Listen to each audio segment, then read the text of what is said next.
Hello students, सो आज हम ANTS CPT 01 का सॉल्यूशन देखेंगे। तो चलिए आगे बढ़ते हैं।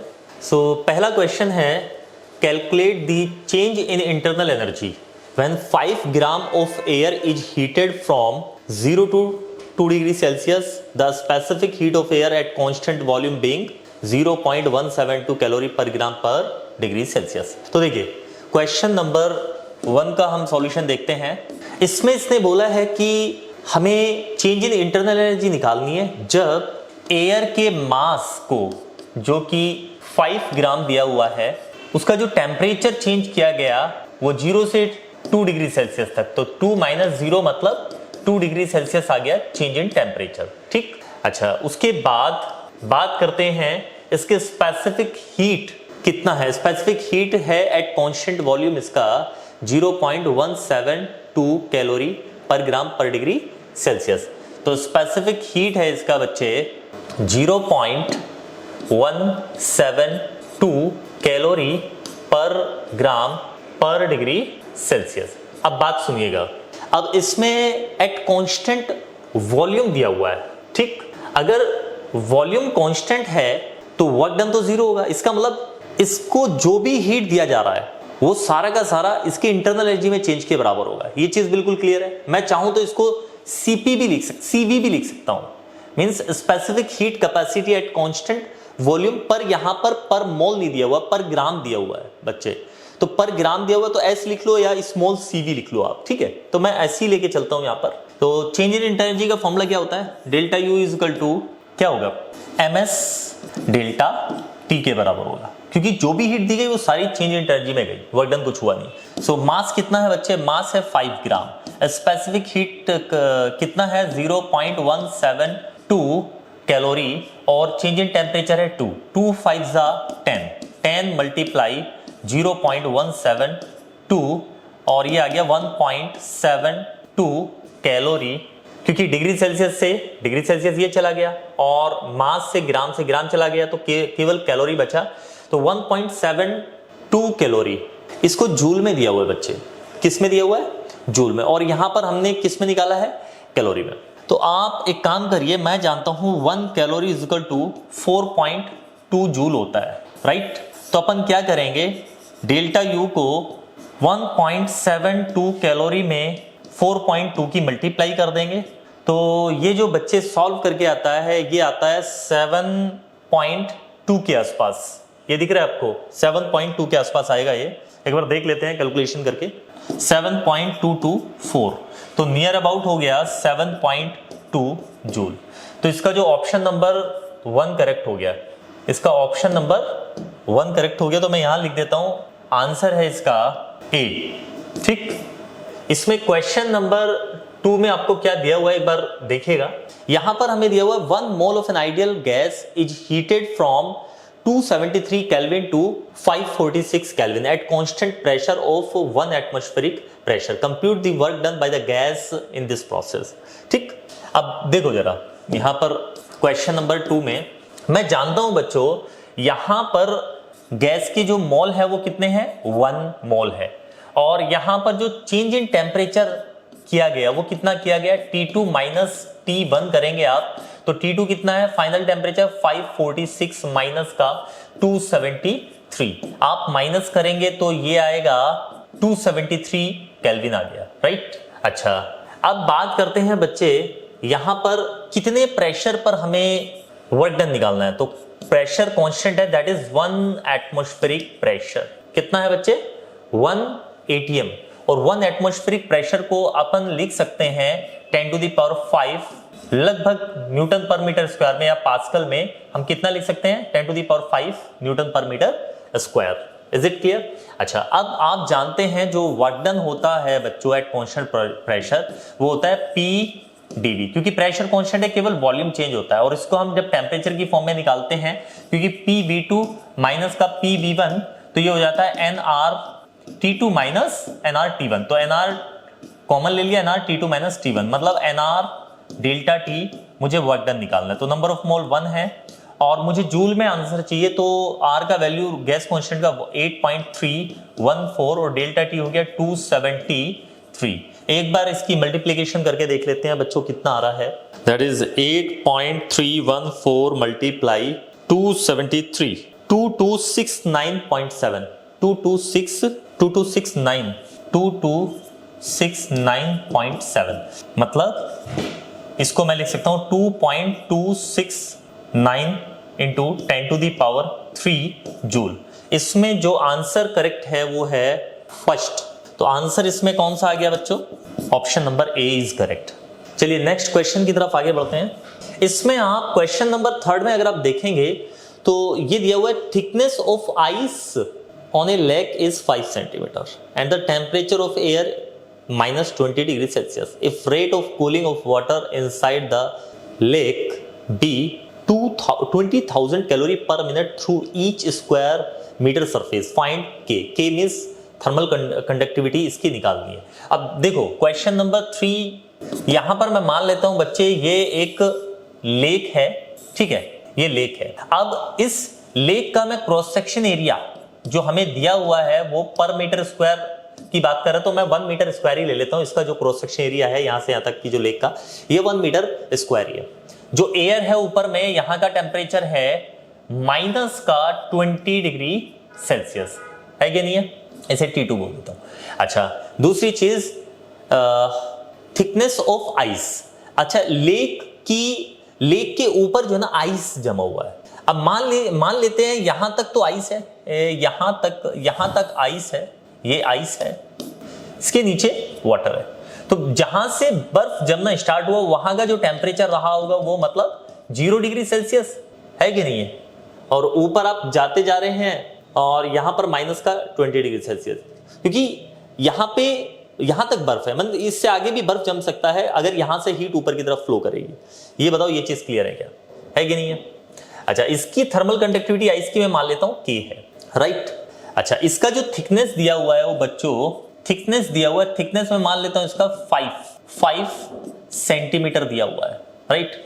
अच्छा आंसर जो हमें सेंटीमीटर में दिया हो तो इसको भी सेंटीमीटर में लिख लेता हूं, 10⁴ सेंटीमीटर का स्क्वायर लिख लेते हैं, ठीक।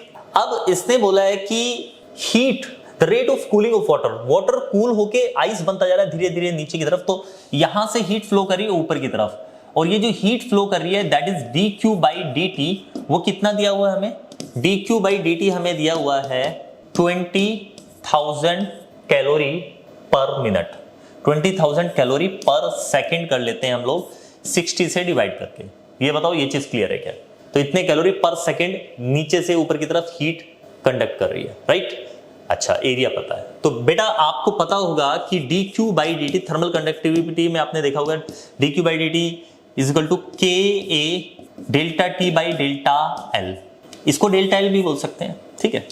तो थर्मल कंडक्टिविटी K चाहिए ये, तो थर्मल कंडक्टिविटी K = हो जाएगा dQ/dt अपॉन में A इंटू ΔT/ΔL। अब बच्चों वैल्यू रखते हैं dQ/dt कितना दिया हुआ है 20,000/60 इंटू ΔL कितना दिया हुआ है 5 सेंटीमीटर अपॉन में क्रॉस सेक्शन एरिया कितना दिया हुआ है ये एरिया 10⁴ सेंटीमीटर स्क्वायर और ΔT कितना दिया हुआ है ΔT हमने निकाला नहीं है तो यहां निकाल लेते हैं। देखो यहां से ऊपर की तरफ हीट कंडक्ट कर रही है तो T1 - T2 करके निकाल लेता हूं क्योंकि यहां से इधर की तरफ जा रही है, ये ज्यादा है टेम्परेचर वो कम है तो ये आ जाएगा 0 माइनस का -20 तो प्लस का 20 आ जाएगा। ये कितना आ जाएगा प्लस का 20 तो ये 20 आ गया। अब इसको सॉल्व करिए जरा। देखो बच्चों 10⁴ से ये 10⁴ चला गया, 5 2 ये 5 है और ये 5 है ये 2 है, 5 2 10 10 से ये एक 0 चला जाएगा 10 अपॉन में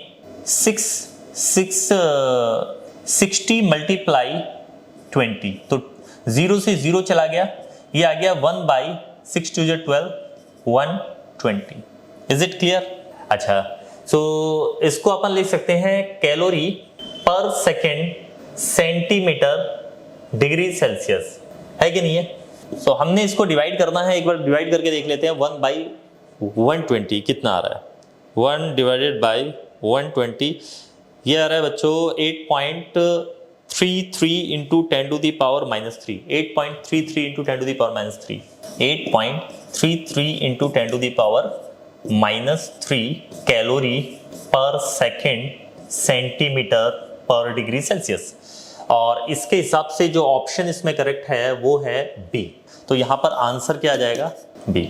चलिए इस क्वेश्चन को देख लीजिए, फिर अगले क्वेश्चन की तरफ आगे बढ़ते हैं। अब नेक्स्ट क्वेश्चन है हमारा फोर्थ क्वेश्चन। फोर्थ क्वेश्चन में अगर आप देखेंगे तो हमें क्या दिया हुआ है? Question number 4। इसमें दिया हुआ बच्चों, calculate the RMS root mean square speed of a gas of density इतना एट ए प्रेशर ऑफ इतना। अब देखो आरएमएस स्पीड का फॉर्मूला क्या होता है? अंडर रूट में 3RT/m होता है, और आप जानते हो P is equal to rho RT/m means gas equation in terms of density. तो यहां से RT/m कितना आ जाएगा? P by rho is equal to RT/m। आप चाहे तो RT/m की जगह यहां पर क्या लिख सकते हो? अंडर रूट में 3P बाई रो। अब आपको जो जो चीजें दे रखी है वो लिख दीजिए। यहां पर आपको प्रेशर कितना दिया हुआ है? 2 इंटू 10 टू द पावर 6। तो प्रेशर P की जगह कितना आ जाएगा? 2 into 10 to the power 6। Density कितना दिया हुआ है? अब देखो ये भी देख लेना SI यूनिट में है क्या? यस, न्यूटन पर मीटर स्क्वायर। अब यहां पर जो डेंसिटी है, देखो प्रेशर तो आपका 2 into 10 to the power 6 newton पर मीटर स्क्वायर, SI यूनिट में कोई दिक्कत नहीं है। लेकिन डेंसिटी हमें दिया हुआ 1.5 ग्राम पर लीटर। अब ध्यान से सुनो, ग्राम को किलोग्राम में बदलो, 10 to the power minus 3। 1 litre में 1000 सेंटीमीटर क्यूब होता है, 1000 सेंटीमीटर क्यूब। लेकिन सेंटीमीटर क्यूब को मीटर क्यूब में करूंगा तो 10 टू द पावर माइनस 6 करूंगा। तो यहां पर कितना हो जाएगा बच्चे? ये कट जाएगा तो कितना आ रहा है? डेंसिटी 1.5 किलोग्राम पर मीटर क्यूब।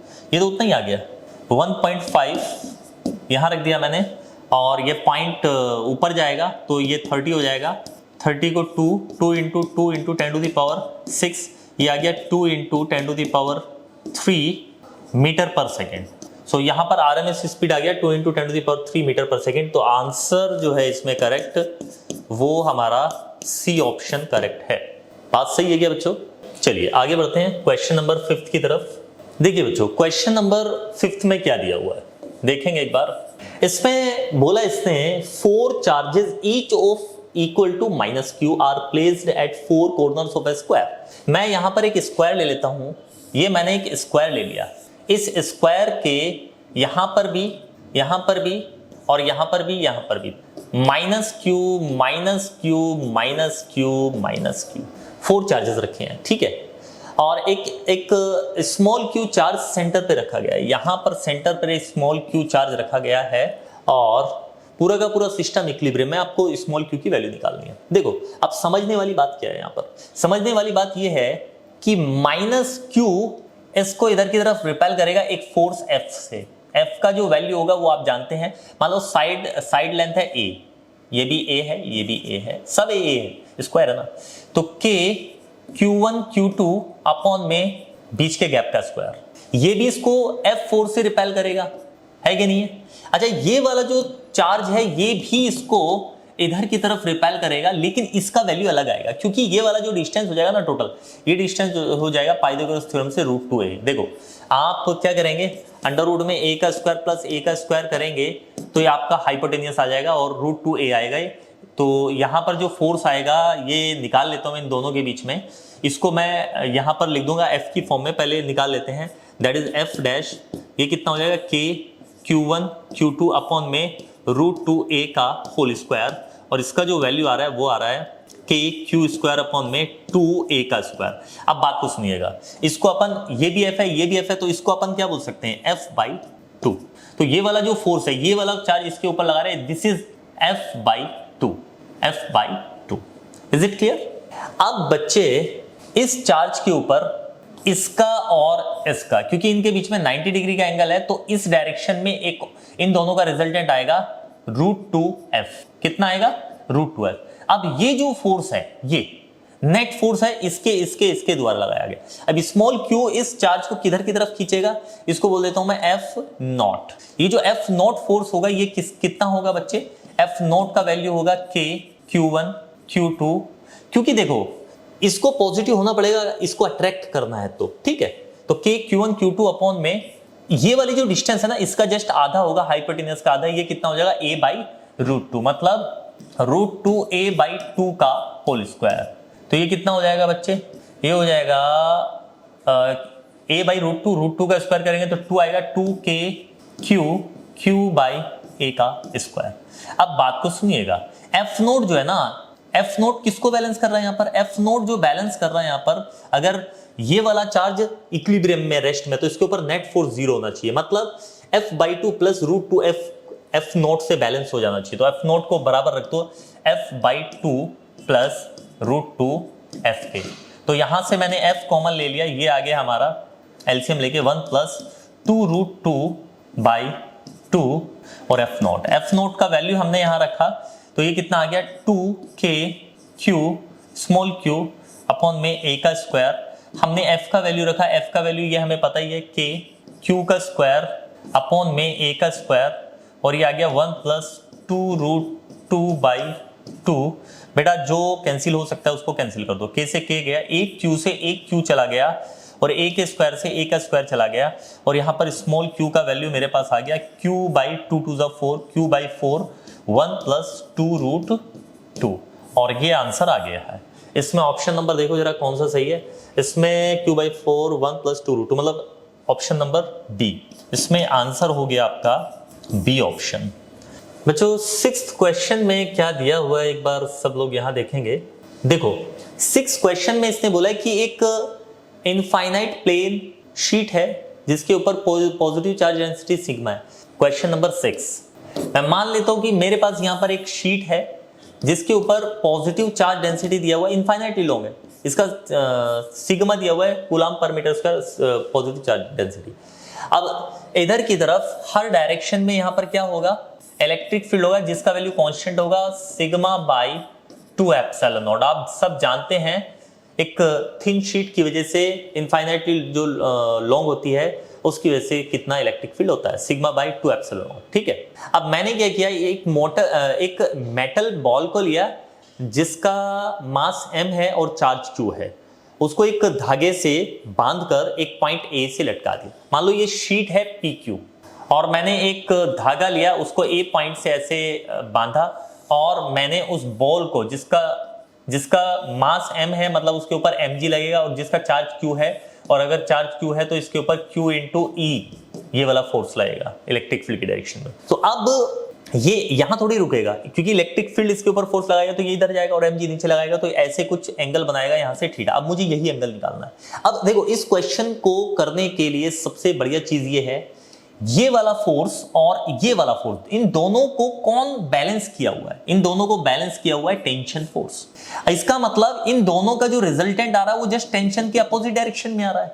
इसका मतलब ये है इन दोनों का जो रिजल्टेंट आएगा, इन दोनों का जो रिजल्टेंट आएगा वो ऐसे करके आएगा, ऐसे करके, जस्ट टेंशन के अपोजिट। सो अगर ये एंगल थीटा है तो ये एंगल भी कितना हो गया भाई, अरे बताओ थीटा। तो मैं यहां पर tan theta is equal to perpendicular. अब देखो इसको QE को किधर शिफ्ट कर दो, इधर शिफ्ट कर दो QE को, तो tan theta is equal to perpendicular upon में बेस, तो QE अपॉन में mg। अब बच्चों QE की जगह sigma by 2 epsilon naught mg। अब मैंने यहां से थीटा निकालना है तो थीटा इज इक्वल टू आ गया मेरा tan inverse Q sigma upon में 2 एप्सिलॉन नॉट mg, और ये हमारा ऑप्शन बिल्कुल आंसर आ चुका है। और ऑप्शन मैच कर लेते हैं कौन सा सही है, तो tan inverse Q sigma upon में 2 एप्सिलॉन नॉट mg, इसमें ऑप्शन नंबर सी बिल्कुल सही है। तो आंसर जो इसमें बैठ रहा है हमारा वो सी ऑप्शन बिल्कुल करेक्ट बैठ रहा है। ठीक है, देखो भाई क्वेश्चन नंबर 7 को एक बार पढ़ लेते हैं। इसने क्या बोला है कि हमारे पास एक 100 वॉट बल्ब है B1 और दो 60 वोल्ट के बल्ब है B2 B3 जिनको 250 वोल्ट सोर्स से कनेक्ट किया गया। अभी देखते हैं फिगर में। Now W1 W2 W3 are the output powers. अच्छा इतना पावर ये दे रहे हैं बल्ब B1 B2 B3, इनके बीच का इसका मतलब रिलेशन पूछ रहा है। तो 7th में ये क्या कह रहा है एक बार इसके डायग्राम में देख लेते हैं। देखो बच्चों ये 7th क्वेश्चन का डायग्राम, क्वेश्चन नंबर 7 का डायग्राम है। इस क्वेश्चन में इसने बोला है कि ये बल्ब है 100 वॉट का, ठीक, और ये बल्ब 100 वॉट का है और ये 60 का है, ये 60 का है, ठीक है। सो सबसे इंपॉर्टेंट चीज है, हमें क्या चीज पता होनी चाहिए कि जिसके बेसिस पे हम ये पता लगा सकें कि ये इतना पावर ले रहा है, ये इतना पावर ले रहा है, ये इतना पावर ले रहा है। अगर हमें इनका रेजिस्टेंस पता लग जाए तो चीजें आसान हो जाएंगी। एक काम करते हैं, जो बल्ब B1 है उसका रेजिस्टेंस निकाल लेते हैं। मैं ऐसा मान लेता हूं कि बल्ब B1, B2 और B3 जब तीनों को बनाया गया था तो एक पर्टिकुलर वोल्टेज V पर बनाया गया था और V वोल्टेज पर इन तीनों बल्ब ने कितना पावर दिया था। इसने 100, इसने 60, इसने 60। सो इसका रेजिस्टेंस कितना हो जाएगा मैं जानता हूं। पावर का फॉर्मूला था P = V²/R, ठीक। सो यहां से रेजिस्टेंस आ जाएगा V²/P।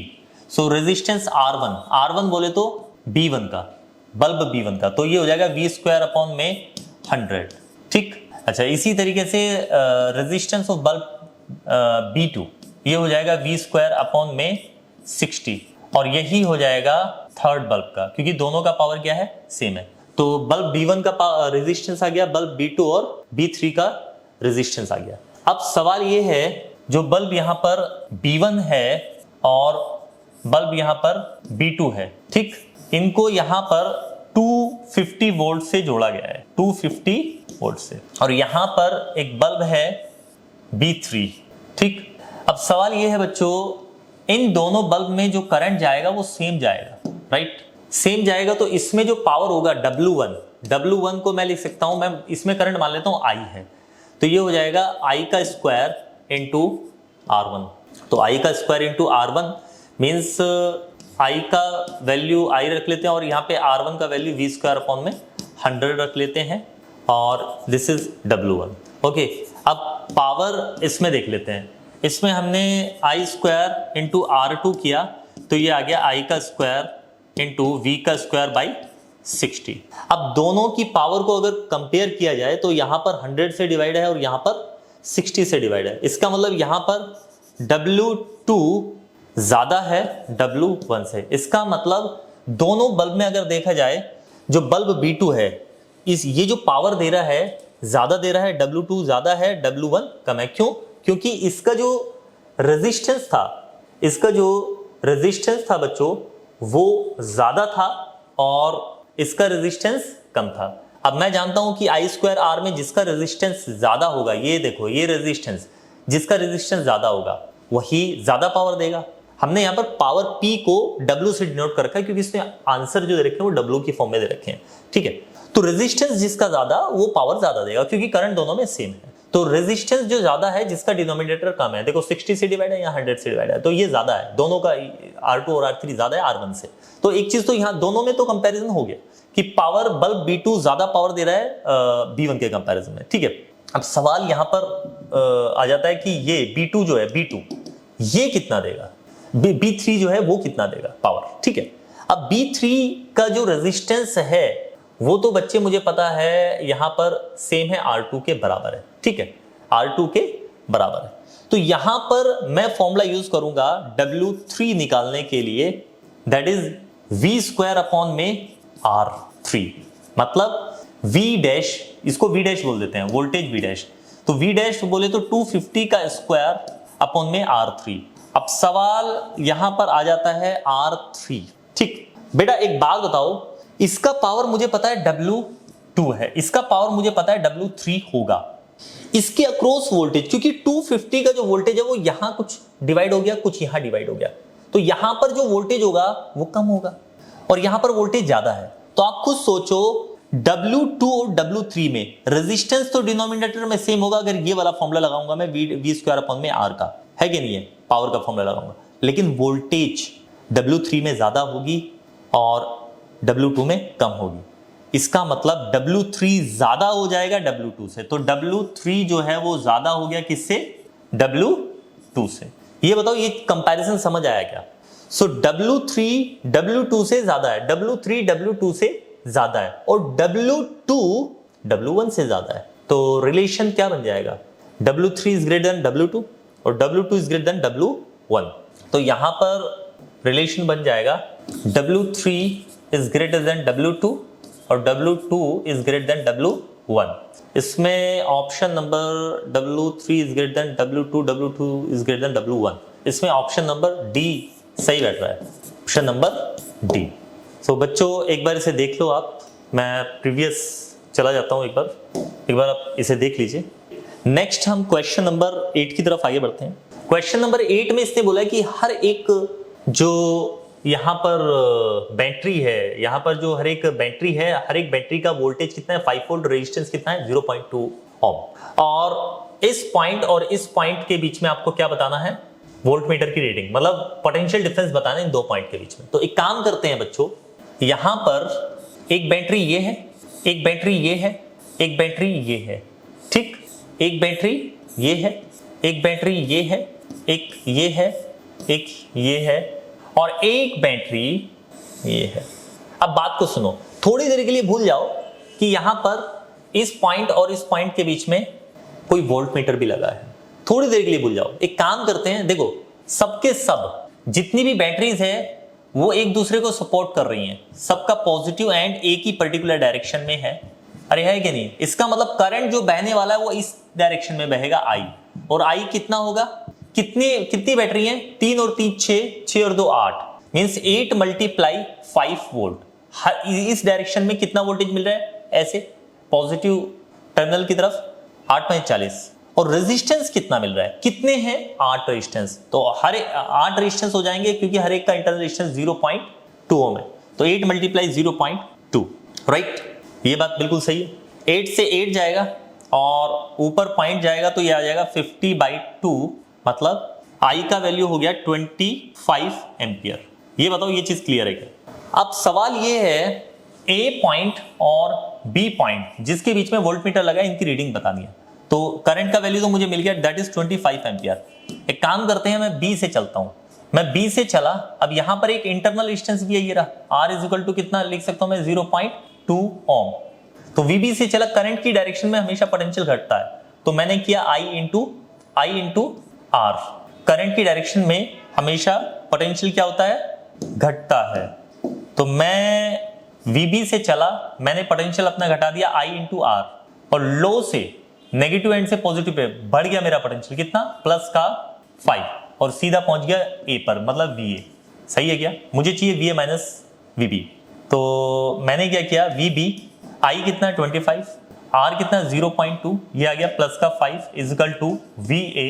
बेटा 25 को 2 में मल्टीप्लाई करेंगे 50 आएगा, और पॉइंट है तो 5.05 आ जाएगा, तो VB -5 plus 5 is equal to VA, 5 से 5 गया, और VA माइनस VB की जो वैल्यू आ गई वो कितनी आ गई, 0। इसका मतलब यहां पर जो वोल्ट मीटर लगा है वो कितना रीडिंग दे रहा है, 0 वोल्ट। तो आंसर कितना है, डी। इसमें आंसर क्या हो जाएगा, डी। लिख लीजिए, इसका जो आंसर हो जाएगा डी ऑप्शन हो जाएगा, ठीक है। अब क्वेश्चन नंबर 9 देख लेते हैं एक बार। बच्चों क्वेश्चन नंबर 9 में हमें पता है V इक्वल टू कितना दिया हुआ है, AT प्लस B अपॉन में T प्लस C। मुझे ABC की डायमेंशन चाहिए, यही पूछ रहे हैं इसमें। तो V क्या है, वेलोसिटी, T क्या है, टाइम है। तो V अगर वेलोसिटी है तो मैं जानता हूं AT का जो डायमेंशनल फॉर्मूला होगा वो वेलोसिटी के बराबर होगा, मतलब LT minus 1 A into T। तो A कितना आ गया, LT माइनस 2। ये बताओ ये चीज क्लियर है क्या। इसी तरीके से देखो, टाइम है, C है, टाइम के साथ टाइम ही जुड़ सकता है, तो T is equal to C। तो C कितना आ गया, टाइम के बराबर। सही है क्या। अब बात करते हैं वेलोसिटी, ये टाइम आ गया क्योंकि B के अपॉन में क्या है, पूरा टाइम है, ये पूरा टाइम है, तो B/T ये वेलोसिटी के बराबर, मतलब LT minus 1 is equal to B/T। तो टाइम इधर चला गया तो B कितना आ गया, L आ गया खाली। तो ये आ गया बच्चों LT minus 2L, LT minus 2L और T, मतलब आंसर इसमें C ऑप्शन सही हो जाएगा, ठीक है। चलिए इसे कर लीजिए। देखो क्वेश्चन नंबर 10 को अगर आप ध्यान से देखें, एक स्टोन को ड्रॉप किया गया एक राइजिंग बैलून से, जो कि 76 सेंटीमीटर की हाइट पे है ग्राउंड से, और 6 सेकंड में ग्राउंड पे आके गिर जाता है। उसकी वेलोसिटी बताओ, बैलून की वेलोसिटी बताओ जब स्टोन को गिराया गया। अब आंसर भी अगर आप देखें तो 4.9 भी है, 9.8 भी है, 10 भी है, मतलब G का वैल्यू आप 10 भी ले सकते हैं, 9.8 भी ले सकते हैं, ठीक है। सो इसमें लेकिन आंसर इसमें एक ही सही होगा। तो आप इस केस में क्या करें, कोई भी जी का वैल्यू कोई भी एक वैल्यू ले ले, 10 ले ले या 9.8 ले ले, अपने आप जो आसपास में करेक्ट होगा वो वैल्यू सही बैठेगी, ठीक है, क्योंकि दिया नहीं है कि जी का वैल्यू कितना ले, तो हम 10 ले लेते हैं। तो इसमें क्वेश्चन नंबर 10 में कितना दिया हुआ है इसने कि क्या क्या दिया हुआ, एक बैलून है, बैलून यू स्पीड से जा रहा था, जब किसको गिराया गया, इसमें से एक स्टोन को गिराया गया, तो स्टोन को जब गिराया गया तो स्टोन की भी वेलोसिटी ऊपर की तरफ कितनी होगी, u। इसका मतलब ये ऊपर जाएगा, पहले मैक्सिमम हाइट पर जाएगा, तब जाके ये ग्राउंड पे गिरेगा, मतलब ग्राउंड से कितनी हाइट पर था, 76 मीटर पर था। अब जी तो नीचे लगता है, अब देखो जिस डायरेक्शन में ऊपर जा रहा है इनिशियली उसको पॉजिटिव डायरेक्शन में मान लो, नीचे वाली डायरेक्शन को नेगेटिव, तो इनिशियल वेलोसिटी कितना है इसका, प्लस का u है, एक्सीलरेशन कितना है, माइनस का g, मतलब माइनस का 10 मीटर पर सेकंड स्क्वायर है। डिस्प्लेसमेंट, अरे भाई ऊपर की डायरेक्शन पॉजिटिव, नीचे की नेगेटिव, तो ये तो यहां आके गिरा ना, तो नेगेटिव डायरेक्शन में आके गिरा इनिशियल पोजीशन से डाउनवर्ड, तो डिस्प्लेसमेंट हो गया माइनस का 76 मीटर। और कितने टाइम में आके गिरा, टोटल टाइम कितना लिया यहां से यहां आने में, 6 सेकेंड। अब आप लगा दीजिए s equal to u t plus का हाफ at का स्क्वायर, तो s कितना, डिस्प्लेसमेंट कितना हो, माइनस का 76, u कितना है, u टाइम कितना लिया 6 माइनस का हाफ, g बोले तो 10, t का स्क्वायर 6 छंग 36, तो ये कितना आ गया बच्चे, ये आ गया 18 180 इधर आ जाएगा, 180 माइनस का 76 इज इक्वल टू 6u, तो 10 में से 6 गया तो 4, 7 में से 7 गया 0 और 1 बचा, 1/6 इज इक्वल टू u, ये कितना आ गया 2 5 10 2 2 4 by 3, u का वैल्यू आ गया। और इसको सॉल्व करेंगे तो ये कितना आएगा, 3 1 3 और बचा 22, 3 7 21 बचा 1, 3 3 9, तो ये कितना आ गया, इतने मीटर पर सेकंड आ गया। इसमें ऑप्शन नंबर फर्स्ट, तो आंसर क्या हो जाएगा, ये ऑप्शन बिल्कुल करेक्ट हो जाएगा। अब देखिए क्वेश्चन नंबर 11 में क्या दिया हुआ है बच्चे, इसने बोला है कि हमारे पास दो वेक्टर हैं, एक वेक्टर मैं मान लेता हूं ए वेक्टर है, that is -2i cap plus 3j cap plus k cap, और एक बी वेक्टर है that is i cap plus 2j cap minus 4k cap. अब आपको चाहिए इनके बीच का एंगल, तो देखो मैं जानता हूं a डॉट बी, दो वेक्टर का डॉट प्रोडक्ट करते हैं तो ये आता है a का मैग्नीट्यूड b का मैग्नीट्यूड cos ऑफ थीटा, अरे सही है क्या, cos ऑफ थीटा। तो मैं दोनों का पहले डॉट प्रोडक्ट कर देता हूं, दोनों का डॉट प्रोडक्ट किया a डॉट b, तो a डॉट b आ जाएगा i का i के साथ तो माइनस का 2 और j का j के साथ तो 3 2 जा 6 और k का k के साथ तो माइनस का 4 is equal to a b का मैग्नीट्यूड cos ऑफ थीटा। अब ये तो बेटा कट गया, 0 आ गया, इसका मतलब cos थीटा किसके बराबर आ गया, 0 के। a का चाहे कुछ भी मैग्नीट्यूड हो, b का चाहे कुछ भी मैग्नीट्यूड हो, क्या फर्क पड़ता है, डिवाइड करेंगे तो 0 ही आएगा ना, और थीटा इसका मतलब π/2 आ गया, 90 डिग्री, कितना आ गया 90, और इसमें option B, answer B is correct, ठीक है ना। क्वेश्चन नंबर 12 में क्या दिया हुआ है, अगर आप क्वेश्चन नंबर 12 को देखो बच्चों, तो क्वेश्चन नंबर 12 में दिया हुआ है, यहाँ पर एक मास है, यहाँ पर एक मास है जिसका वैल्यू है 1 kg, एक मास यहाँ है जिसका वैल्यू है 8 kg, और एक मास यहाँ है जिसका वैल्यू है 27 kg, और यहाँ पर इसको एक फोर्स से खींचा जा रहा है T3 जिसका वैल्यू है 36 न्यूटन, ठीक। और आपसे पूछ रहा है कि T2 यहाँ पर जो टेंशन है T2, इसका वैल्यू बताओ। तो देखो अब आप क्या करो, देखो ये भी एक ही एक्सीलरेशन से चलेगा, ये भी पूरा सिस्टम ही एक सिंगल एक्सीलरेशन से चल रहा है, तो इस पूरे को मैं एक सिंगल ब्लॉक मान लेता हूं, और मैंने मान लिया कि इधर a एक्सीलरेशन से जा रहा है, तो भाई साहब कुछ करना ही नहीं है, F is equal to net force is equal to m into a, अरे है कि नहीं है। तो यहां पर कितना हो गया ये बताओ, नेट फोर्स कितना लग रहा है T3, तो T3 लग रहा है, तो T3 is equal to total mass into acceleration, तो a इज इक्वल टू आ गया net force 36 divide by total mass हो जाएगा 1 प्लस का 8 प्लस का 27, तो 36 डिवाइडेड बाई ये कितना हो जाएगा, 9 3 27 9 चौक 36, है कि नहीं है, अरे 36 हो गया ना फिर से, तो इन तीनों को जोड़ोगे तो एक्सीलरेशन कितना आ गया 1 मीटर पर सेकंड स्क्वायर। इसका मतलब भाई ये पूरा का पूरा जो सिस्टम है ये इधर की तरफ कितने एक्सीलरेशन से जा रहा है, 1 मीटर पर सेकंड स्क्वायर से। तो एक बात बताओ, अगर मैं केवल इतना सिस्टम ले लूं, ये वाला सिस्टम, ये तो ये भी तो इधर की तरफ इसने ही एक्सीलरेशन से जा रहा है ना, इसको कितने से किससे खींचा जा रहा है, केवल इसको T2 से खींचा जा रहा है, क्योंकि ग्राउंड पे कोई फ्रिक्शन है नहीं, बोला नहीं है, तो T2 से खींचा जा रहा है। और टोटल मास कितना, 1 + 8 मतलब 9 kg, और एक्सीलरेशन इधर की तरफ कितना है, 1 मीटर/सेकंड का स्क्वायर। तो वही सेम चीज T2 = m1 + m2 into acceleration A। तो नेट फोर्स कितने से खींचा जा रहा है, T2 से। टोटल मास कितना है, 9 kg, एक्सीलरेशन कितना, 1, तो T2 कितना आ गया भाई, 9 न्यूटन, 9 न्यूटन। तो आंसर इसमें बी ऑप्शन करेक्ट हो गया। ठीक है, देखिए 13 क्वेश्चन में ये क्या बोल रहा है, क्वेश्चन नंबर 13 में अगर आप ध्यान से देखें तो इसने बोला है कि एक टेबल है, एक फ्रिक्शन लेट टेबल है, फ्रिक्शन नहीं है उसमें, एक चेन को इस तरीके से लटकाया गया है कि इस तरीके से टेबल पे लटकाया गया कि 1/3 पार्ट उसका नीचे की तरफ हैंग कर रहा है और बाकी पोर्शन ऊपर की तरफ है, 2/3 ऊपर की तरफ है। ठीक है, टोटल मास चेन का m है और टोटल लेंथ l है।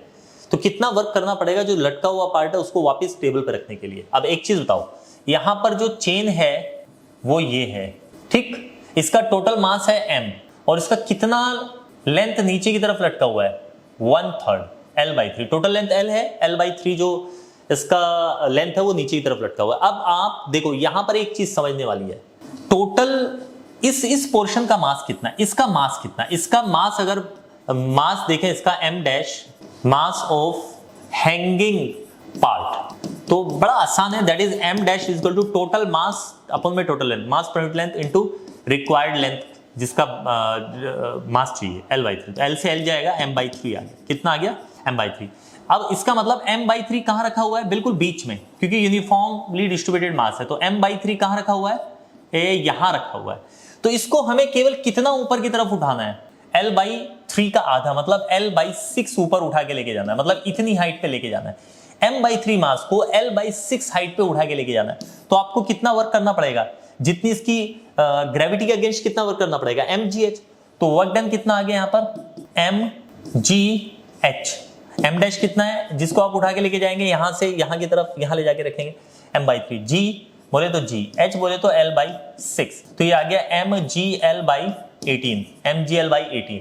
इसमें ऑप्शन नंबर डी आंसर आ गया, इसमें डी ऑप्शन इज करेक्ट। ठीक, देख लीजिए बच्चों इसको। ठीक है, देखो बच्चों क्वेश्चन नंबर 14 में एक चीज आप देखें, two conductors 1 and 2 having non-uniform cross section are joined end to end as shown and their areas of cross section where they join are the same। ठीक है, अच्छा देखो आपको इन दोनों कंडक्टर को देख के लग रहा होगा कि इनकी जो शेप है ना, यहाँ पर सेम क्रॉस सेक्शन एरिया है और यहाँ पर दोनों का सेम है। ठीक है, लेकिन एक चीज यहाँ डिफरेंट दे रखी है, कंडक्टर 1 के जो नंबर ऑफ फ्री इलेक्ट्रॉन है वो ज्यादा है कंपैरिजन में 2 के। ठीक है, अब बस इसी से हमें आइडिया लगाना है कि कहां किस पर्टिकुलर जगह पर ड्रिफ्ट स्पीड ज्यादा होगी, है कि नहीं है। अब बात को सुनिएगा, अगर मैं पॉइंट, अगर ए ऑप्शन को देखो देखो करंट तो दोनों में से सेम जाएगा ना, आप यहां देखो जरा, करंट तो दोनों में से सेम जाएगा, इसमें से भी इसमें से भी। इसका क्रॉस सेक्शन एरिया ए है, इसका क्रॉस सेक्शन एरिया ए है, इसका cross section area A dash दे रखा है, ये पॉइंट सी है, ये पॉइंट डी है, ये पॉइंट ए है और ये पॉइंट बी है। देखो बेहद आसान क्वेश्चन है। अब पूरे में से करंट तो आ ही जाएगा, तो मैं जानता हूं I = NEA/VD फॉर्मूला होता है, ड्रिफ्ट स्पीड का फॉर्मूला आ गया I में NEA। बात सही है क्या। अब बच्चों ऑप्शन नंबर, अब मुझे एक चीज और पता है, यहां पर drift number of free electron N1 है, यहां पर नंबर ऑफ इलेक्ट्रॉन N2 है, N1 का वैल्यू N2 से ज्यादा है, ये दिया हुआ है। Drift speed of electrons at C is less than at A, मतलब C पर A के कंपैरिजन में ड्रिफ्ट स्पीड क्या बोल रहा है, कम है कि नहीं है, मतलब C पर ड्रिफ्ट स्पीड कम है A के कंपैरिजन में। तो ड्रिफ्ट स्पीड का फॉर्मूला होता है I/NEA/VD। एक बात बताओ, यहां पर क्रॉस सेक्शन एरिया क्या है, अगर मैं A ऑप्शन की बात करूं, A ऑप्शन में जो क्रॉस सेक्शन एरिया है C पर एट C, A डैश जो होगा क्रॉस सेक्शन एरिया होगा वो कम हो जाएगा किसके कंपैरिजन में, A के कंपैरिजन में। तो क्रॉस सेक्शन एरिया जब कम हो जाएगा C पर, तो भाई ड्रिफ्ट स्पीड क्या हो जाएगी, ज्यादा हो जाएगी। इसका मतलब C पर ड्रिफ्ट स्पीड ज्यादा होनी चाहिए थी A के कंपैरिजन में, यहां उल्टा दिया हुआ है, तो ये तो गलत हो गया, तो A ऑप्शन गलत हो गया। B ऑप्शन में अगर हम देखें तो यहां पर कंपैरिजन बोल रहा है B का ड्रिफ्ट स्पीड बोल रहा है ज्यादा है, B का ड्रिफ्ट स्पीड बी पर ड्रिफ्ट स्पीड ज्यादा है किसके कंपैरिजन में, ए के कंपैरिजन में। तो देख लेते हैं एक बार, बी पर अगर हम देखें तो बी कहां पर है, ये। अब यहां पर ड्रिफ्ट स्पीड का फॉर्मूला क्या हो जाएगा, आई अपॉन में एन टू ई ए, ये हो जाएगा आई अपॉन में एन वन ई ए।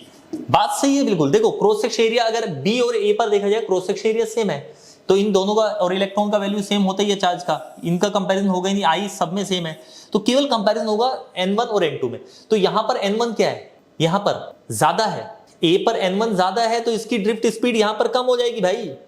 N1 ज्यादा है तो ड्रिफ्ट स्पीड कम हो जाएगी, यहां पर N2 क्या है, कम है तो ड्रिफ्ट स्पीड ज्यादा हो जाएगी।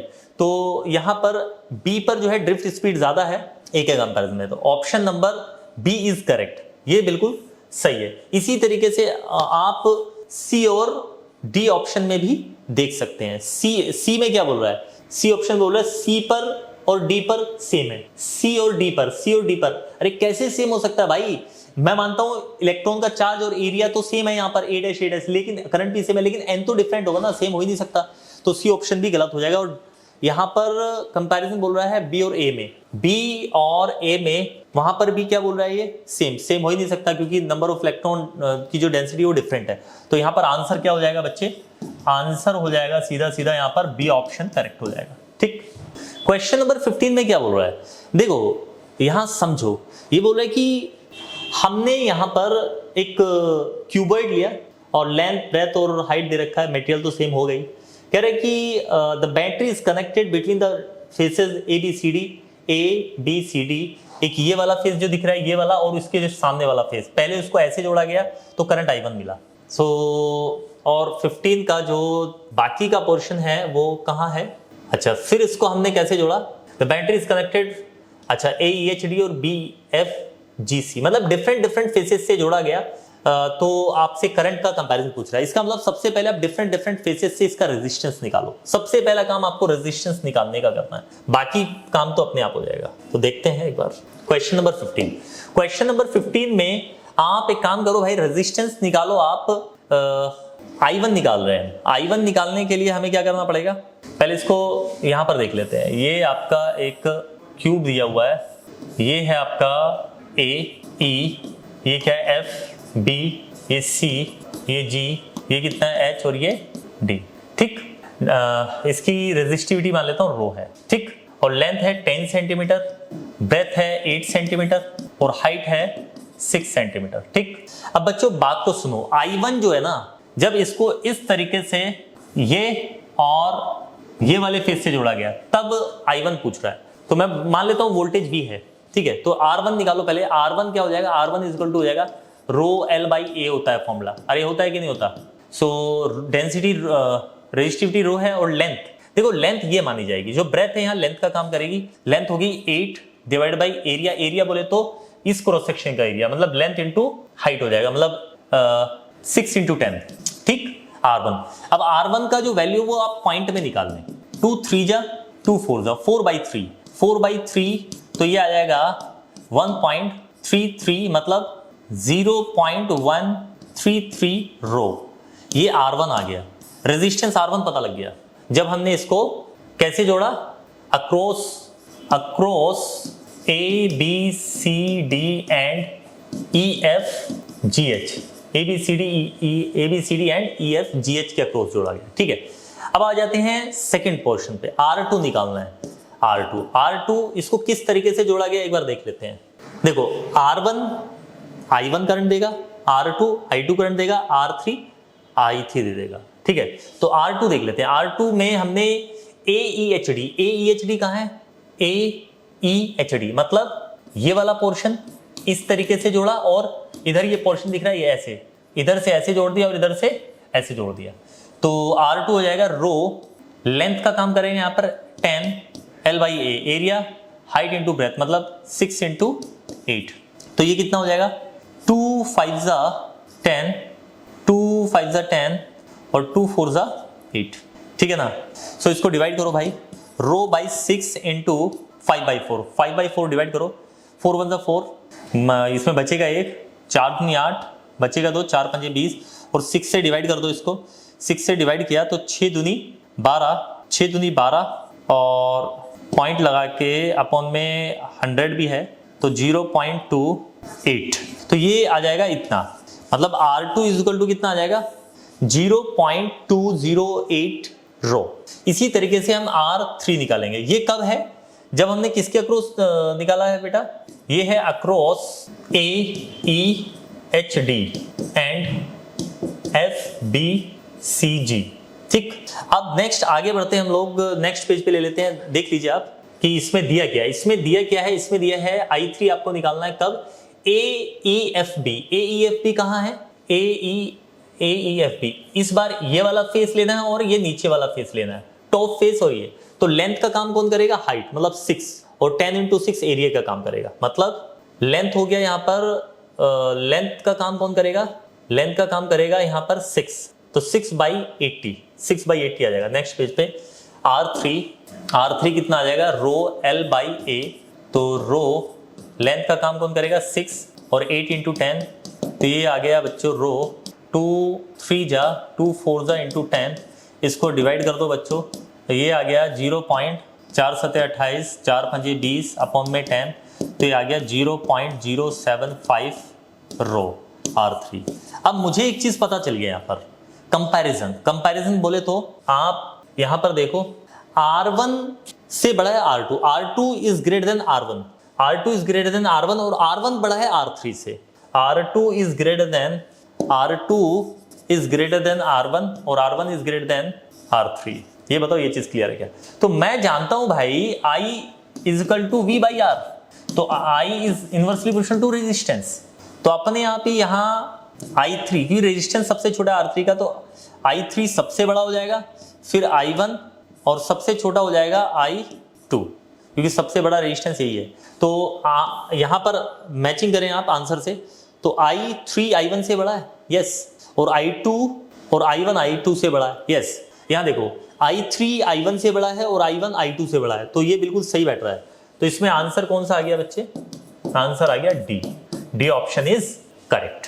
अब क्वेश्चन नंबर 16 में आप एक चीज देखिए भाई, इसमें जो पोटेंशियल है ना वो फंक्शन ऑफ एक्स दे रखा है, इसका मतलब इलेक्ट्रिक फील्ड एक्स एक्सिस के अलोंग होगा यहाँ पर। तो मैं जानता हूं electric field E is equal to क्या होता है, माइनस का dV/dx I कैप, नहीं होता क्या? तो यहाँ पर जो पोटेंशियल है वो कितना दिया हुआ है 4x²। तो पहले तो आप dV/dx निकालें, तो ये कितना आ गया 8x, तो यहाँ पर रख दें, तो इलेक्ट्रिक फील्ड कितना आ रहा है भाई, माइनस का 8x I कैप। और आपको इलेक्ट्रिक फील्ड किस पॉइंट पर चाहिए, x की वैल्यू 1 मीटर, क्योंकि y और z तो इसमें है ही नहीं ना, तो y और z की वैल्यू तो आप रख ही नहीं सकते, it is only function of x, तो x की वैल्यू 1 मीटर आप यहाँ रख दें, तो इलेक्ट्रिक फील्ड कितना आ गया भाई, माइनस का 8 into 1 ये I कैप है, I cap, this is I cap, so minus का 8 वोल्ट या 8 I कैप वोल्ट पर metre, this is the electric field. तो ऑप्शन नंबर इसमें कौन सा सही है बच्चों, माइनस का 8 I कैप वोल्ट पर मीटर, बी। क्वेश्चन नंबर 17 को अगर आप देखें बच्चों, सो आपको पता है आर्क का एक फॉर्मूला होता है, आर्क मींस यहाँ पर अगर एंगल फाई है और इसके ऊपर चार्ज कितना है Q है, तो बिल्कुल जो बाइसेक्टर होता है उसके अलोंग अगर ये पॉजिटिव है, अगर ये पॉजिटिव चार्ज है तो इधर की तरफ इलेक्ट्रिक फील्ड होगा, अगर नेगेटिव होता तो इधर की तरफ। तो इलेक्ट्रिक फील्ड का फॉर्मूला क्या होता है बच्चों, भूल गए क्या? इलेक्ट्रिक फील्ड का फॉर्मूला क्या होता है, इलेक्ट्रिक फील्ड का फॉर्मूला आता है E is equal to k q upon में, मान लीजिए रेडियस r है, k q by r square sine, ये एंगल फाई है तो 5/2 अपॉन में 5/2, ये होता है इलेक्ट्रिक फील्ड का फॉर्मूला। अब आप एक चीज देखिए जरा, यहाँ पर जो फाई है ना, ये फाई, यहाँ पर क्वेश्चन में फाई का वैल्यू क्या हो जाएगा पाई, क्यों भाई, यहाँ से लेके ये जो आर्क है टोटल एंगल कितना बना रही है सेंटर पर, और रेडियस का वैल्यू यहाँ पर दिया हुआ है स्मॉल r, और चार्ज कितना दिया हुआ है स्मॉल q, और O पर इलेक्ट्रिक फील्ड होगा इस डायरेक्शन में, y के अपोजिट डायरेक्शन में, माइनस का j कैप। तो इलेक्ट्रिक फील्ड कितना आ जाएगा यहाँ पर, इलेक्ट्रिक फील्ड आ जाएगा k स्मॉल q अपॉन में small r square sine π/2 upon में π/2, साइन π/2 का वैल्यू 1 हो जाएगा, तो ये कितना आ जाएगा, ये आ जाएगा 1/4πε0 इंटू q अपॉन में r स्क्वायर इंटू π/2, तो 2 से ये 2 जाएगा और पाई का स्क्वायर हो जाएगा, तो q/2 पाई का स्क्वायर ε0 r स्क्वायर, और ये डायरेक्शन जो होगा वेक्टर फॉर्म में लिखें तो ये हो जाएगा q/2 2 पाई का square epsilon naught r square minus का जे कैप, क्योंकि इधर पॉजिटिव चार्ज है ना तो इधर की तरफ होगा माइनस का जे कैप, तो Q बाई 2 पाई का square epsilon naught r square minus का जे कैप। तो ये डी ऑप्शन आंसर इसका क्या हो जाएगा, मैं यहां लिख देता हूं, आंसर इसका हो जाएगा डी ऑप्शन इज करेक्ट। देखो बच्चों क्वेश्चन नंबर 18 की तरफ देखिए जरा। क्वेश्चन नंबर 18 में क्या दिया हुआ है, ये कह रहा है कि a jet of water of cross section area A impinges normally on a stationary plate, मतलब यहां पर क्या है, एक वाटर जेट है जिसका क्रॉस सेक्शन एरिया कितना है, a है, स्मॉल है, और इसमें से कितनी स्पीड पर ऊपर की तरफ वाटर निकलता है v, और यहाँ पर कोई एक प्लेट है उसको रोक के रखती है, उसके ऊपर एक फोर्स लगाती है, क्योंकि इसका जो वेट होता है mg उसको ये बैलेंस कर लेगा। तो ये जो फोर्स है, क्योंकि इसके पानी गिरने की वजह से जो फोर्स लग रहा है ऊपर की तरफ, वो किसके ऊपर डिपेंड कर रहा है, वो डिपेंड कर रहा है इसके क्रॉस सेक्शन एरिया पे, और वाटर की जो डेंसिटी है रो उसके ऊपर, और इसकी स्पीड पर। तो ए के ऊपर डिपेंड कर रहा है, स्पीड पर डिपेंड कर रहा है, डेंसिटी के ऊपर डिपेंड कर रहा है। तो मैं इसको मान लेता हूँ, इसकी पावर x होगी, इसकी y होगी, इसकी z होगी। तो यहाँ पर मैं डायमेंशनल एनालिसिस लगाऊंगा। सो मैं जानता हूँ बच्चे, यहाँ पर फोर्स का जो डायमेंशनल फॉर्मूला होता है वो क्या होता है, ml/t-2 है कि नहीं है, और यहाँ पर एक कांस्टेंट k ले लेता हूँ प्रोपोर्शनल साइन हटा के, और एरिया को l का पावर 2x लिख देते हैं डायरेक्ट, और स्पीड को L/t-1 की पावर y, और डेंसिटी बोले तो यहाँ पर आ जाएगा ml की पावर -3, मतलब kg पर मीटर क्यूब की पावर z। तो बच्चे यहाँ पर आ गया ये mL/t-2 is equal to constant, यहाँ पर मास की पावर कितनी है, z, ओनली z। लेंथ की पावर कितनी हो गई, लेंथ की ये 2x हो गया, y हो गया 2x प्लस y और माइनस का 3z। t की पावर कितनी होगी, केवल इसमें t है, माइनस का y।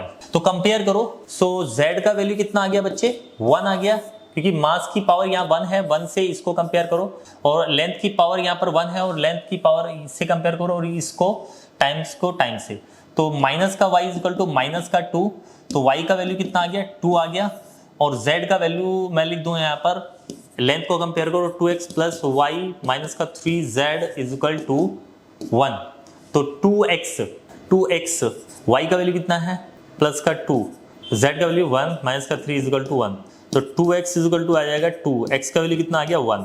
इसका मतलब force is equal to k, a की पावर x बोले तो 1, v की पावर y बोले तो 2, और रो की पावर z बोले तो 1।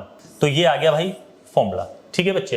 अब k a v का square rho, option number A, तो इसमें आंसर आ गया A option is correct, A option is correct. चलो देखो क्वेश्चन नंबर 19 में अगर आप देखें यहां पर क्या दिया हुआ है, देखो बच्चों आप एक चीज देखो, आपको यहां पर एक्सीलरेशन वर्सेस टाइम का ग्राफ दे रखा है, इसके कोरस्पोंडिंग आपको वेलोसिटी वर्सेस टाइम का ग्राफ बनाना है। तो सबसे पहले तो 0 से लेके टाइम गैप 0 से लेके 2 सेकंड तक एक्सीलरेशन क्या रहता है, 3 मीटर पर second square, that is constant. और उसके बाद suddenly t is equal to 2 second से लेके 4 सेकंड तक फिर से एक्सीलरेशन हो जाता है माइनस का 3 मीटर पर सेकंड स्क्वायर, जो कि फिर से क्या रहता है, कांस्टेंट। तो देखो वेलोसिटी वर्सेस टाइम का अगर आप ग्राफ बनाना है, वेलोसिटी वर्सेस टाइम का ग्राफ बनाना है, तो बच्चे 0 से लेके 2 तक स्लोप कांस्टेंट रहना चाहिए। क्यों, क्योंकि वेलोसिटी वर्सेस टाइम का, क्योंकि एक्सीलरेशन होता है dv/dt, तो स्लोप क्या हो जाएगा, ये स्लोप कांस्टेंट होना चाहिए, क्योंकि एक्सीलरेशन कांस्टेंट है। तो 0 से लेके 2 तक एक्सीलरेशन क्या होना चाहिए, कांस्टेंट। तो कांस्टेंट होना चाहिए, तो वेलोसिटी मैक्सिमम कितना जाएगा वो देख लेते हैं। ये 3 है, फाइनल वेलोसिटी v मान लेता हूं, इनिशियल 0 से स्टार्ट कर देते हैं, अपॉन में टाइम कितना लगा 2 सेकेंड, तो 6 आ गया, v कितना आ गया 6, तो ये 6 हो गया बच्चे, 6 हो गया। उसके बाद जिस रेट पर वेलोसिटी बढ़ी थी उसी रेट पर वेलोसिटी क्या हो रही है, घट रही है, और घट के उतने ही टाइम तक। तो इसका मतलब 0 से 2 तक वो बढ़ के 6 हो गए, और 6 से घट के वो उतने ही नेगेटिव स्लोप से, उतने ही नेगेटिव एक्सीलरेशन से अगले 2 सेकंड मतलब 4 सेकंड तक क्या हो जाएगी, 0 हो जाएगी। तो इसके हिसाब से वेलोसिटी वर्सेस टाइम का जो ग्राफ है वो हमें कौन सा सही लग रहा है, option A is correct, answer जो हो जाएगा वो ए option is correct. Question number 20 की तरफ आगे बढ़ते हैं हम लोग। देखो क्वेश्चन नंबर 20 में ये क्या बोल रहा है, बोल रहा है कि एक वाटर फाउंटेन है on the ground, sprinkles water all around. If the speed of the water coming out from the fountain is v, total area around the fountain that gets wet is. एक बात बताइए, water fountain से जो भी water की जो बूंदें निकलेंगी वो हर एक बूंद अलग अलग एंगल पे, कुछ सीधी वर्टिकली नीचे आके गिर जाएंगी, ऊपर की तरफ निकल के वहीं गिर जाएगी, कुछ ऐसे जाएगी, कुछ ऐसे जाएगी, कुछ और दूर जाएगी। लेकिन मैक्सिमम दूर कौन सी वाटर ड्रॉप जाएगी जिसका हॉरिजॉन्टल से एंगल कितना होगा 45। आपको पता होगा अगर हम किसी भी चीज को प्रोजेक्टाइल करते हैं तो मैक्सिमम रेंज कितने एंगल पर होती है, 45 डिग्री एंगल पर। तो मैं मान लेता हूं कि यहां से जब वाटर की ड्रॉप निकली, इस पर्टिकुलर जगह से जब वाटर फाउंटेन से वाटर की ड्रॉप निकली तो उसकी स्पीड v थी, लेकिन एंगल कितना था 45। तो ये मैक्सिमम कितनी दूर जाके गिरी होगी, ये होगा रेंज। रेंज होता है, रेंज का फॉर्मूला होता है u square sine 2 theta upon में g। तो u की जगह v का स्क्वायर साइन 90 हो जाएगा अपॉन में g, और साइन 90 1 होता है तो v स्क्वायर अपॉन में g आ गया। ये तो आ गया रेंज, मतलब रेडियस एक तरीके से, क्योंकि जमीन पर ये इस तरीके से ये वाला एरिया कवर करेगी जिसका रेडियस कितना होगा, ये होगा। तो टोटल एरिया कितना हो जाएगा, टोटल एरिया हो गया पाई आर का स्क्वायर, रेंज का स्क्वायर, तो हो जाएगा पाई v की पावर 4 अपॉन में g का स्क्वायर। ये है एरिया, मैक्सिमम एरिया जिसको गीला करेगा, वेट करेगा। तो पाई v की पावर 4 g का स्क्वायर, सी आंसर इसमें हो गया, सी ऑप्शन इज करेक्ट। ठीक है, राइट। क्वेश्चन नंबर 21 की तरफ आगे बढ़ते हैं। क्वेश्चन नंबर 21 में क्या दिया हुआ है, acceleration of a particle is given by this. ठीक है, तो एक्सेलरेशन कितना दिया हुआ है, a is equal to 3t का स्क्वायर प्लस 2t प्लस 2। अब उसने बोला कि टाइम 0 पर वेलोसिटी कितनी है, जिसकी 2 मीटर पर सेकंड। यहां देखो टाइम 0 पर वेलोसिटी 2 मीटर पर सेकंड थी, find velocity at the end of 2 second. Time 2 second पर बताइए। तो एक बात बताइए भाई, इसको मैं लिख सकता हूं एक्सेलरेशन को dv by dt is equal to 3t का स्क्वायर प्लस 2t प्लस 2। तो dv कितना हो जाएगा, 3t का square plus 2t plus 2 dt। अब इंटीग्रेट कर दो दोनों साइड, टाइम 0 पर वेलोसिटी कितनी थी 2, और टाइम t पर velocity, time t is equal to 2 second पर वेलोसिटी कितनी होगी v। तो ये कितना हो जाएगा इंटीग्रेट करके, v minus 2 is equal to ये हो जाएगा 3t की पावर 3 बाई 3, 2t का square by 2 plus 2t। Limit लगा दूंगा 0 से लेके 2, 3 से 3 जाएगा, 2 से 2 जाएगा, ये कितना आ जाएगा 8 प्लस 4 प्लस 4 v माइनस 2, और ये कितना आ गया 16 प्लस 2, v का वैल्यू कितना हो गया 18 मीटर पर सेकंड। इसमें आंसर कौन सा हो जाएगा बच्चे, 18 मीटर पर सेकंड हो गया आंसर। ठीक, चलिए क्वेश्चन नंबर 22 में इसने क्या बोला है, कह रहा है कि एक cricketer can throw a ball to a maximum horizontal range 100 metre. मतलब क्रिकेटर जब थीटा इज इक्वल टू 45 पे फेंकेगा, मान लो इसकी स्पीड u है, तभी तो वो मैक्सिमम रेंज उसका कितना हो सकता है 100 हो सकता है, मैक्सिमम इतना फेंक सकता है। तो इसकी स्पीड निकाल लो। रेंज का फॉर्मूला क्या होता है, r is equal to u square sine 2 theta by g। तो u का स्क्वायर निकालना है, साइन थीटा मतलब साइन 90 हो जाएगा, 45 का दुगना, और अपॉन में g। तो रेंज कितना है 100, तो u का स्क्वायर कितना आ गया 100g, और u कितना आ गया अंडर रूट में 100g। ये आ गया इनिशियल स्पीड जिससे इसने फेंका था, क्रिकेटर ने बॉल को फेंका था। अब कहता है कि अगर कितना ऊपर जाएगा, हाउ मच हाई, अगर ग्राउंड से वर्टिकली थ्रो करे ऊपर की तरफ, सेम बॉल को थ्रो करे सेम स्पीड से, how much high above the ground can cricketer throw the ball. तो ग्राउंड से मैक्सिमम ऊंचाई पर तो वो तब फेंक सकता है जब उतनी ही स्पीड से इसको वर्टिकली ऊपर की तरफ फेंके। तो फाइनली वेलोसिटी कितनी हो जाएगी 0। तो मैक्सिमम हाइट ले लेता हूँ h, तो नीचे की तरफ एक्सेलरेशन कितना लगेगा g। फॉर्मूला लगा दो इसमें, v square is equal to u square plus का 2as। v स्क्वायर मतलब 0 का स्क्वायर 0, u स्क्वायर बोले तो 100g, और माइनस का 2 इंटू g इंटू h।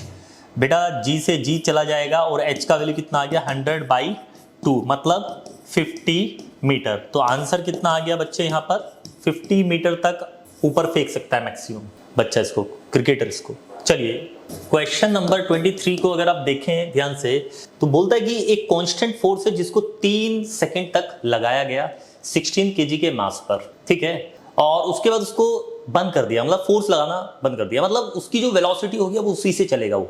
तो अगले 3 सेकंड तक जो कांस्टेंट वेलोसिटी उसने गेन कर लिया, उससे ही वो चला अगले नेक्स्ट 3 सेकंड तक, और कितना चला 81 मीटर। अरे तो भाई distance equal to speed multiply time होता है, तो डिस्टेंस कितना चला 81 मीटर, कितनी स्पीड से नहीं मालूम, टाइम कितने तक चला 3 सेकंड तक, तो स्पीड कितना आ गया 27 मीटर पर सेकंड आ गया।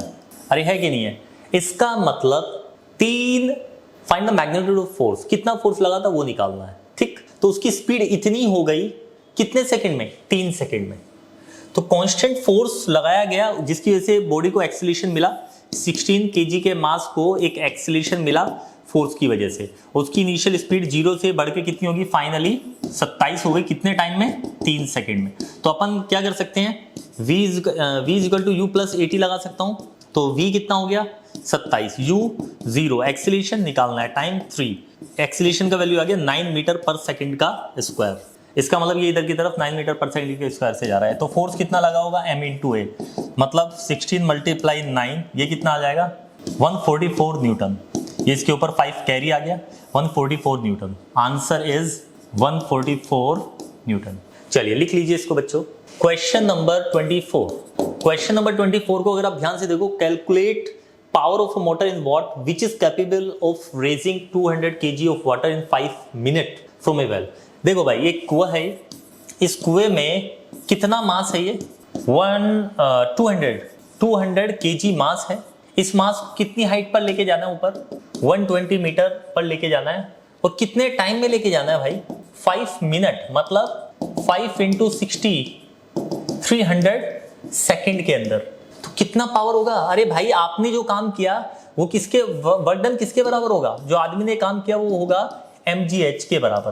तो मास कितना है 200, g कितना है 10, हाइट कितना है 120, ये आ गया जूल में। और पावर फॉर्मूला क्या होता है, work done per unit time. तो 200, g का वैल्यू 10, हाइट 120 अपॉन में 300 सेकेंड टाइम। तो ये चला गया 20 से 20 और 3 से ये चला गया, यहाँ पर 4 आ गया 40, और ये कितना आ जाएगा 800 वॉट आ जाएगा। ये कितना आ जाएगा 800 वॉट। अब इसमें क्या है बच्चों, देखो अब इसका वैल्यू ना थोड़ा वेरी कर सकता है। g का वैल्यू मैंने यहाँ पर कितना लिया है 10 लिया है। अगर आप यहाँ पर g का वैल्यू कितना लेंगे 9.8 लेंगे तो आंसर क्या आएगा, इसमें आंसर आएगा आपका 784 वॉट, 784 वॉट आएगा। अगर g का वैल्यू आप कितना लेते हैं 9.8, मैंने 10 लिया है तो 800 मेरा आया है। इज इट क्लियर, लिख लीजिए इसको। Question number 25, a stone of mass 6 kg falls from rest at a place where g is equal to 9.8 meter per second square. What will be its kinetic energy at the end of 5th second? बच्चों 5th second पर पहले तो उसकी speed निकाल लो। Stone को गिराया गया rest से, ठीक है, नीचे की तरफ एक्सीलरेशन कितना है g के बराबर, दैट इज 9.8 मीटर पर सेकंड स्क्वायर। और कितने टाइम के बाद पूछ रहा है 5th सेकंड। जब वो 5th सेकंड पर यहाँ से ऑब्जेक्ट यहाँ आ जाएगा तो 5 सेकंड पर इसकी स्पीड कितनी हो जाएगी v। पहले आप v निकालो, तो मैं जानता हूँ v is equal to u plus 80 होता है। तो v निकालना है, u कितना है 0 है, g का वैल्यू 9.8 है और टाइम का वैल्यू 5 है। तो v स्पीड कितना आ जाएगा 5 × 40, 4 यहाँ पे कैरी आ जाएगा, 5 × 45 में 4 49, तो स्पीड आ गया 49 मीटर पर सेकेंड। अब पूछ रहा है कि तब उसकी काइनेटिक एनर्जी कितनी होगी। तो काइनेटिक एनर्जी का फॉर्मूला कितना होता है, हाफ एम वी का स्क्वायर। मास बोले तो कितना है बच्चे 6 kg, स्पीड का स्क्वायर बोले तो 49 का स्क्वायर। ये आ गया 2 3 जा 6 × 49 का स्क्वायर। बेटा इसे मल्टीप्लाई करो और मल्टीप्लाई करके आंसर लिखिए। इसका जो आंसर आएगा वो आ जाएगा 7203 joule. This is the answer. So बच्चों हमारा यहाँ पर CPT का जो सॉल्यूशन है वो कंप्लीट होता है। एनटीएस CPT का कंप्लीट सॉल्यूशन आप देख लीजिएगा, ठीक है बच्चों। चलिए